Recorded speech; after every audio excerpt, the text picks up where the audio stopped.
Hello, welcome to Honest Trailer Commentaries, the show where we're going to talk about the show that, well, you can't have just watched it because we're doing this before that show even drops. Just dropped. Just Maybe now. they're jumping from that to this. Or did it? Spooky. That's right, we're talking about The Conjuring 1 and 2. I'm Spencer J. Gilbert. That's Joe Starr. That's Dan Murrell. The Conjuring, a burgeoning franchise of which we only did 2 of the movies, but this is most people's experience of it, is these 2, I think. Not everyone's seen The Nun, like Joe, and not everyone saw Annabelle, like Dan. The Annabelles. Yeah, the Annabelles. Yes. The Annabellums. The Lady Annabellums. This is the parent franchise from which all of these others have now spawned. I heard they're doing a Crooked Man movie. Yeah, they probably would. Yeah, probably. How is that gonna? Anyways, we don't need to talk about the Babadook. How did he get in the thing? You're gonna find out.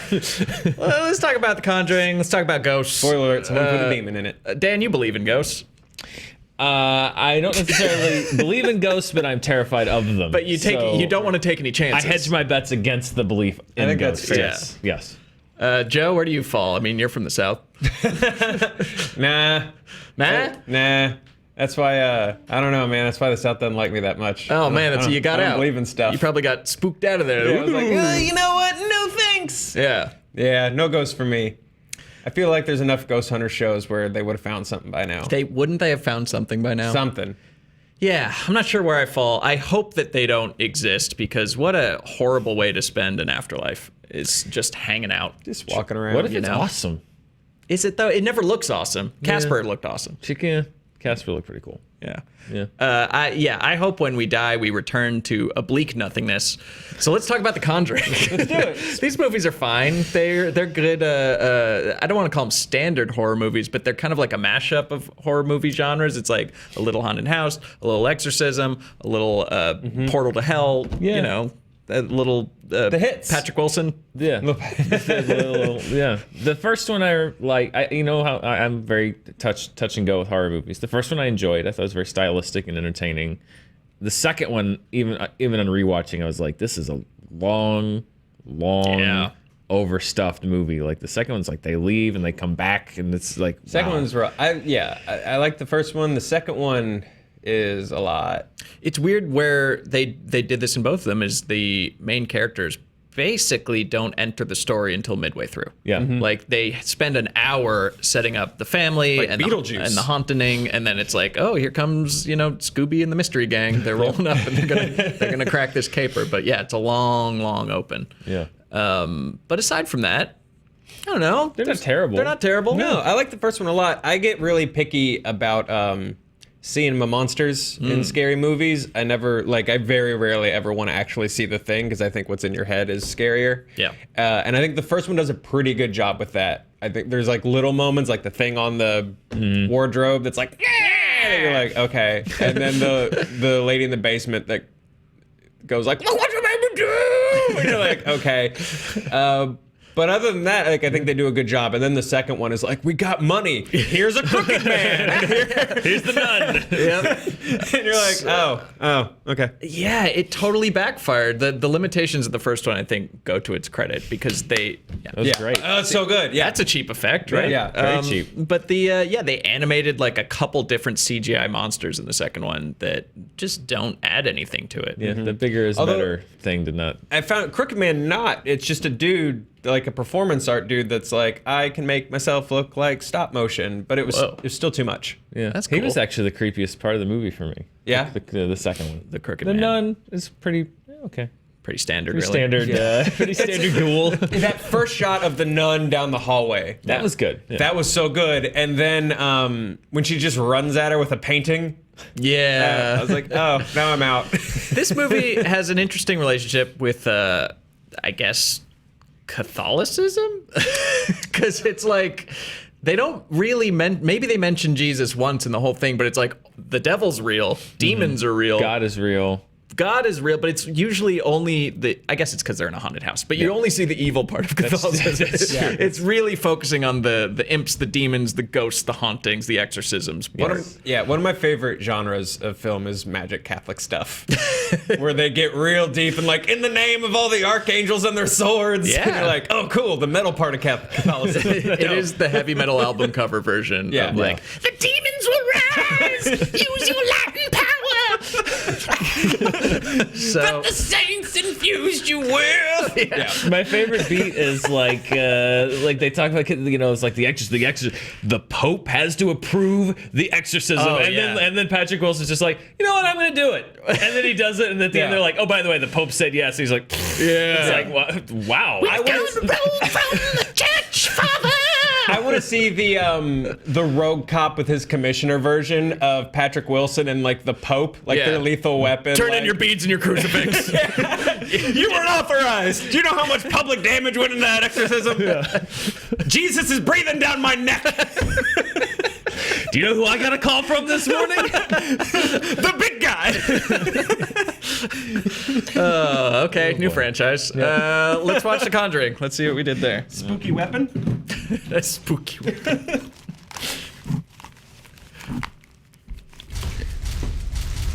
Just getting mad at his Pope hat. It's a good visual.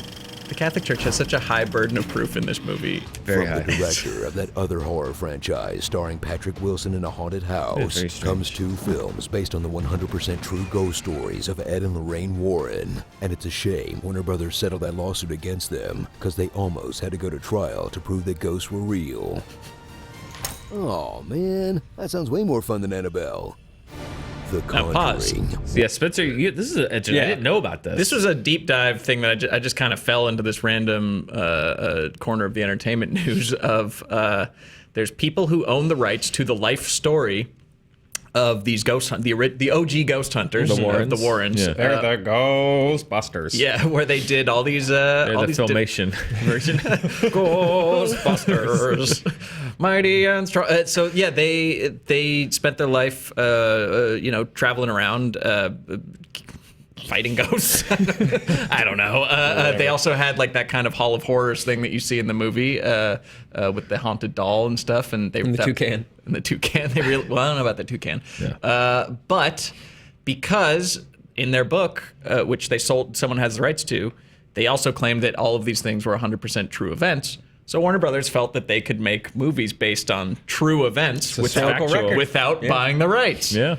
Setting up a giant lawsuit that almost went to trial, where Warner Brothers would have to prove that these events were based in reality. I.e. that ghosts exist. I.e. and that the Warrens defeated them. God, I want that Tropic Thunder Ghost Hunter movie where like the studio heads breathing down their neck to find some hard would've been evidence of amazing. ghosts. It would look like the Ghostbusters 2 trial, right? Where they're yelling and like the stuff's bubbling and the Warrens are like, hey guys. brothers are here. Yeah, if they summon a ghost in the trial, that's like the so Few Good good. Men moment. Where like, you are not real. And then like the thing rises up. Yeah. We're going to conjure a spirit now. Objection, Your Honor. I'll allow it. I'll allow it. I want to see where this goes. And the world ends. I wouldn't do that if I were you. Sustained. Anyways, I love it when Hollywood bleeds over into reality like that. So maybe we'll make him another video about that. We'll see. Yeah. That be a and Mark fun one. Wahlberg stopping 9/11.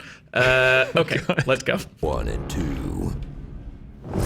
Meet the Warrens, 2 of the least funny Ghostbusters. Lorraine is a combination of Doctor Strange and Jean Grey, while Ed is also there. It's so small. Very supportive husband. Yes. Together, Great job, they'll buddy. tackle the biggest case of their lives in Conjuring 1, while in Conjuring 2, they will tackle the other biggest case of their There's lives. another ghost we never talked about. In hit films that will lay the groundwork for a growing MCU-style shared spookyverse. But instead of aliens in action, it's demons in Latin. Fende no semprelio. And the franchise's signature touch. Extremely long sequences of tension-building Now, silence. Dan, you As coined both of these someone- terms: anticipation porn and scareballs. Bravo. Is it going to happen? Oh, come on. Enough of the anticipation porn. You're giving me scare balls.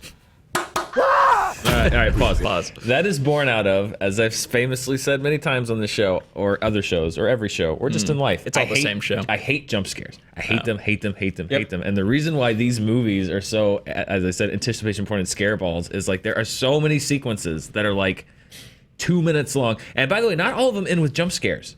There's some sequences, like there's one in the first one where there's like she hears a noise and the little girl like slowly looks under the bed and then comes back up and you're like, it's gonna be behind her. No. And then like she slowly looks on the end of the bed and you're like, it's gonna pop out. No, it doesn't. And then just cuts to the day scene and I'm like, oh my God. It stresses me out so much because I hate jump scares so much that like both of these movies have these like long drawn out scenes and then sometimes they just don't even pay off and it's like, ugh. It's interesting. I think that there's a very thin line between comedy and horror sometimes, and like in the same way that the same joke can be funny and then not funny and then funny again if you keep going. The same scene is scary and then not scary and then it's scary again because like, oh my God, I'm still waiting for this thing to happen. Or like I guess the anti-comedy version of like the joke is that there is no joke is that they set it up like it's going to be a jump scare and then nothing happens. There's also like a weird difficult balance, and the first one does it really well. There's that with horror movies, there's that balance of, do I care about you, thus I'm like scared for you, but then the other end of that is, are you an idiot now? Where it's like, why would you go in there versus like, please don't go in there. This movie wasn't that guilty of that. No. There's a few in the second one where it's like, by the time like the nun's fingers are coming out of the wall, you're like, run. leave, Run. leave. No, I want to see where this goes. Yeah, we're gonna play this out. Sustained. Oh, she's.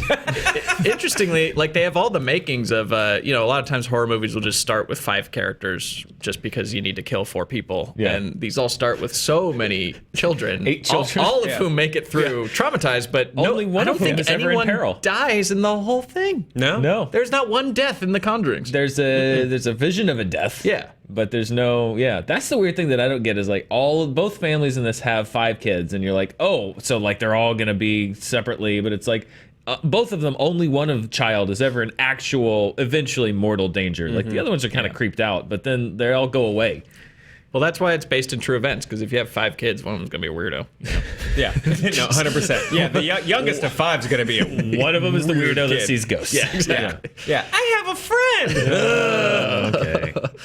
All right, keep going. Never thought it'd be Margaret. But fine. Prepare for 2 haunting tales about families with so many kids, you won't keep anyone straight, except the dude from Office Space. I'm gonna need For you Ron to go Livingston, ahead he and has come a in name. tomorrow. Watch as it becomes clear they bought their homes without doing even the most basic inspections, I think we have a cellar or something. or tossing Pause. out any I've been like, kind of looking into buying a place, like a condo or something like that. There's no way you buy a home without knowing there's a cellar underneath it. Have you ever been to your own home, sir? How does that happen? That happens all the time, and especially haunted house movies, where someone will buy a house and walk in, and it's like the first time that like Here the we kids are. are running Oh, look around at like, this. look at my room. Like you never Now they- brought your family to the house. You Now never... they throw in the line of like, oh, I just bought it directly from auction from the bank, but it's like you still wouldn't like not Again, look there's at reports, it first. there's inspections. You would get all the things. Oh, this has faulty electrical and 17 dead bodies in the basement. Like Yeah. you would find out before you moved in. That would be the best escrow process, though. Of like, can we get rid of the poltergeist? Like, Yeah. I really clean the carpets, Yeah.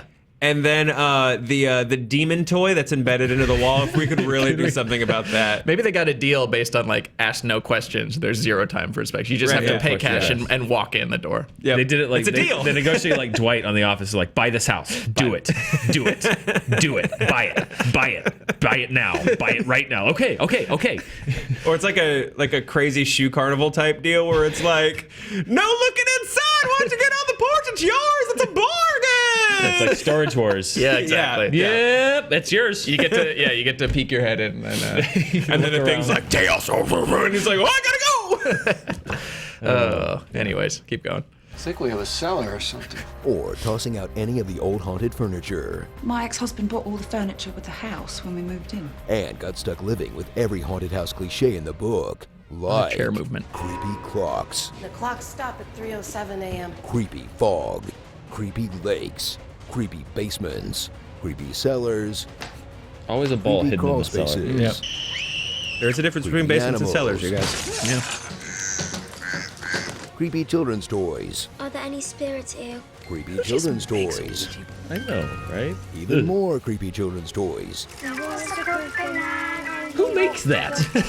And I guess we'll find out. Yeah, we'll find out to in the fill Crooked an Man. actual history book. She's one of the women accused of witchcraft and They Salem. went really The baby overboard was on that. 16 years old. Judson caught her sacrificing it in front of the fireplace. Cursed anyone who tried to take her land. It was and so hung. There was much. another boy who Wow, drowned still- in the pond. still cursing. She had a boy named Rory who disappeared in the woods. She killed herself. A woman who worked as a maid in a neighboring home committed suicide too. She possessed the mother to kill the child. All right, that's enough. I think the real evil force at work here was the real estate company who kept selling the place. Really works some magic. Forget the epic demons of myth and legend, cause these ones are lame, unthreatening, and they smell like toots. There's this I don't know what it is about toots. but I awful like smell. Smells like rotten meat. It reeked like something died. We debated parts or two. Yeah. It really stinks. Whether it's a witch who can be contained by a bedsheet, a nun with the same weaknesses as Rumpelstiltskin, Your name gives me dominion over you, demon. or So the boring. ghost of Elvis Yeah, right? Presley.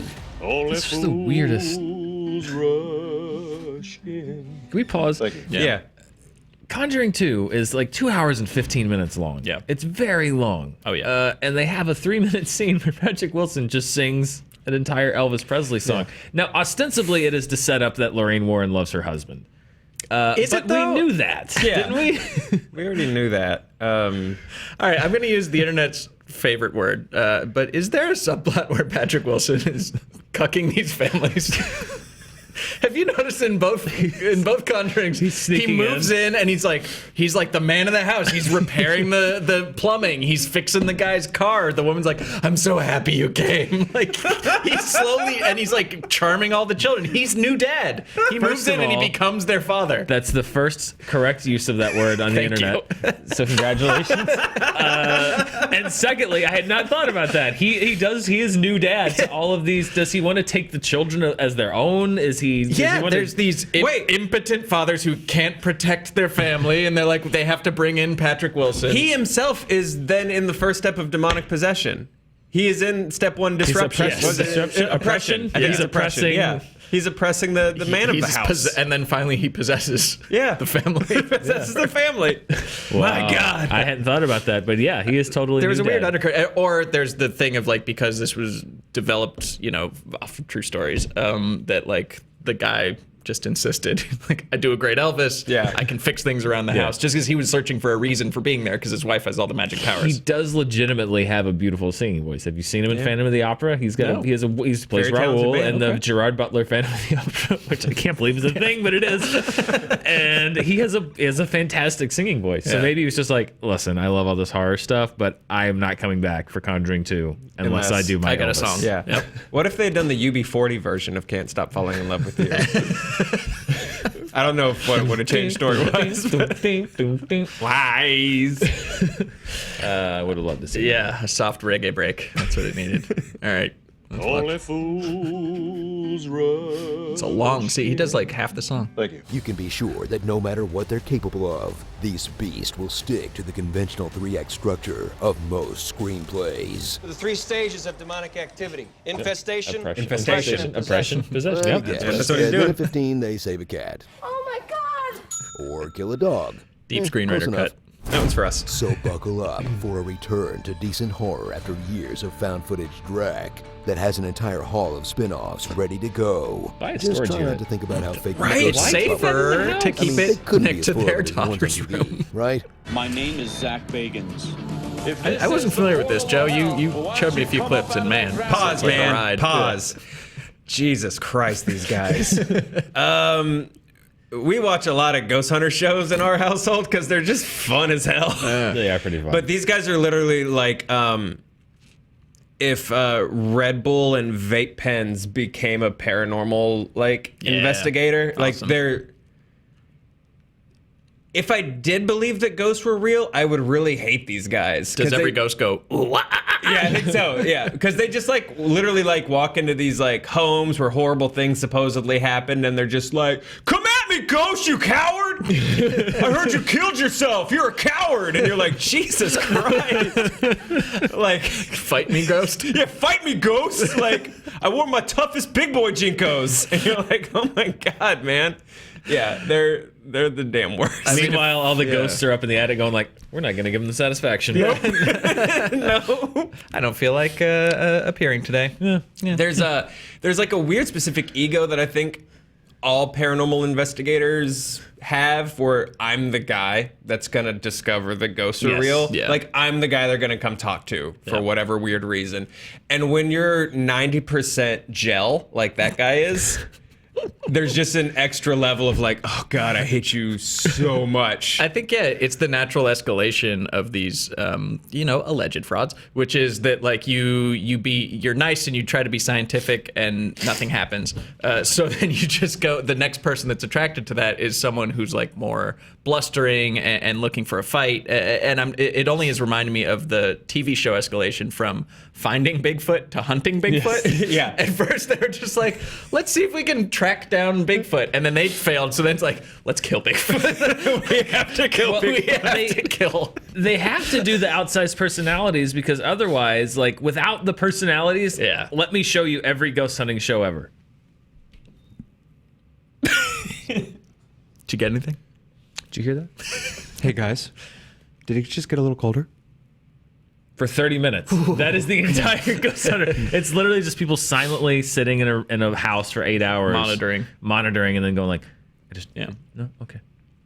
And then a PA like tipping over. Tipping over a broom. Yeah. What was that? As you can see from this replay footage, there's absolutely no way this rock could have rolled in from out of frame on its own. All right, that was a fun diversion. Yes, let's finish this up. I'm just glad we got it in there. It's horrible! Make it stop, please! None! Take me away! Starring, slowly walking downstairs. That's something we all immediately noticed was the door thing. That's coming up. Yeah. Lights burning out. Chairs moving around. It's funny, like creaks and faulty electrical wiring. A lot of the symptoms of ghosts are the same as just buying a crappy old house. Weird noises. What happened? What happened? What the hell? I want to put Fred Willard. What happened? What happened? Damn, what happened? Are you okay? Are you okay? Are you okay? You okay? Are you okay? You okay? Are you okay? You okay? Ed, are you okay? Are you okay? Dude, you okay? Locked doors. Dude, open the door. I mean, I guess when you don't go full on supernatural, the biggest barrier you can face in a house is a door. Is a door, yeah. It won't open! Slammed doors.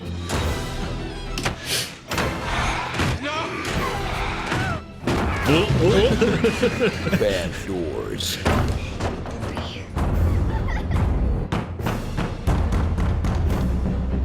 And doors they go. John has a great door. Really good door. Really? If you guys ever need a door double. Yeah. Favorite is this last one. It's like 30 seconds long. It's a squeaker. That door is like a 3-act structure. Yeah. Residence Evil. Also a lot of doors in that game. Ed? Look what she made me do! Look what she made me do! OMG, it's Taylor Swift. I hope our Tay Nation really appreciates that Tay one. Nation. Yeah. Come calling. Tay Nation. Yeah. Are there any deleted scenes, JT? Yep. Let's see them. Yes. Are there? A couple starrings, maybe? American Horror Story. Oh, Yeah, that's it. Please Feel let free that to be look it. around. Oh, yeah. Just don't touch anything. Can we do the case of the haunted Fruit Loops bird next? Just follow your nose. Toucan Sam. Yeah, what's that toucan doing in there? What do you think? I got questions, man. Evil comes when you Yeah. least expect it. I think that was just like their haunted vacation that they took. Haunted Yeah. Hawaii. Ooh. It's like the Brady's. Yeah, he gets to do Elvis Blue Hawaii. Yeah, it's perfect. Okay. Dad's doing Elvis again. Yeah, there should be a spin-off about just their daughter in therapy, because they have a daughter who doesn't really factor into much, but living with those parents is going to get weird. She gets haunted that one so time when they screwed. go home for That's no right, reason yeah. for the third act. Again, both times in both films, there's a third act where they go home for a reason that really does not play that much into the overall plot of the movie and have to come back. Yeah. Well, Very that's strange. I think that's the frustrating part / brilliant part of these two Conjuring movies is I think all of that is spin-off. Really? Yeah, it's one of them is setting up So much stuff Annabelle. is so much stuff setting up Annabelle. I think the amount of time we spend with her is going to set up. Jump to 2018, Conjuring 3 with her as a grown up. All this stuff. But sets what up stuff. absolutely sets up true stuff. stories does she have that they can base the movie on? Gosh, there's got to be a couple more. Yeah, maybe she teams up with Zach Bagans from Ghost Adventures. It's going to go full Amityville. You know, the first one was based on a true story, and then they just kept spinning and spinning and spinning. That's fine. You know, truth is stranger than fiction, except when you're talking about ghosts and demons. Just go nuts. Exactly. Crooked Man's not real. Or is he? Ooh. All right, that's our time. Why don't you come back next week, where we will be also hunting something. Yes. Yeah. We'll be hunters. Yeah, so to speak. Oh. Yeah, there you go, Joe. Thanks for watching Honest Trailer Commentaries. We'll be back. Love you, bye.